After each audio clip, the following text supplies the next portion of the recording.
സ്ത്രീ മാസികവേളയിൽ ആദ്യ ദിവസം ചാണ്ടാലിനിയാകുന്നു, രണ്ടാം ദിവസം ബ്രഹ്മകാഗ്നിയാകുന്നു, മൂന്നാം ദിവസം രജസ്വലയായിരിക്കുന്നു, പിന്നെ നാലാം ദിവസം അവൾ ശുദ്ധയാകുന്നു.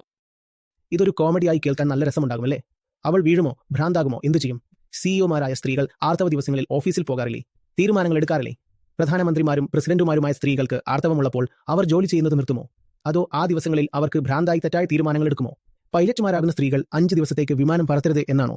ഒരു ഫൈറ്റർ പൈലറ്റായ സ്ത്രീക്ക് ആ ദിവസങ്ങളിൽ ഒരു ശത്രു രാജ്യം ആക്രമിച്ചാൽ ആ ലേഡി ഫൈറ്റർ പൈലറ്റ് ഞാൻ പോകില്ല, എനിക്ക് ആർത്തവമാണ്, ഞാനിപ്പോൾ ചണ്ടാലിനിയാണ്, ഇതെന്റെ 1-ാം ദിവസമാണ് എന്ന് പറയുമോ? പിന്നെ അവർ മറ്റെന്തോ പറഞ്ഞു.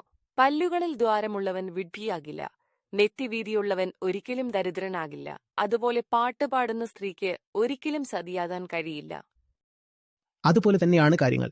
ഒരു സ്ത്രീ പാടുന്നു എന്ന് മാത്രം കൊണ്ട് അവളെ വേശ്യയാക്കണോ? ഇങ്ങനെ പറയുന്നത് ഉപനിഷത്തുകളാണോ? അല്ലെങ്കിൽ ശ്രീകൃഷ്ണനാണോ ഇങ്ങനെ പറയുന്നത്? സ്ത്രീയുടെ മുഖം എത്രമാത്രം മറയ്ക്കണം?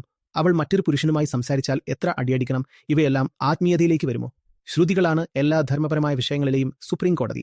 ആ സുപ്രീം കോടതി പറഞ്ഞിരിക്കുന്നു, സ്ത്രീയും പുരുഷനും ശരീരത്തിൽ വേറെയായേക്കാം, പക്ഷേ ചൈതന്യത്തിൽ ഒരുപോലെയാണ്. അതിനാൽ തന്നെ സുപ്രീം കോടതി ഈ വിധി പറഞ്ഞ ശേഷം താഴെയുള്ളവർ എന്തു പറഞ്ഞാലും അതിന് വലിയ പ്രാധാന്യമില്ല.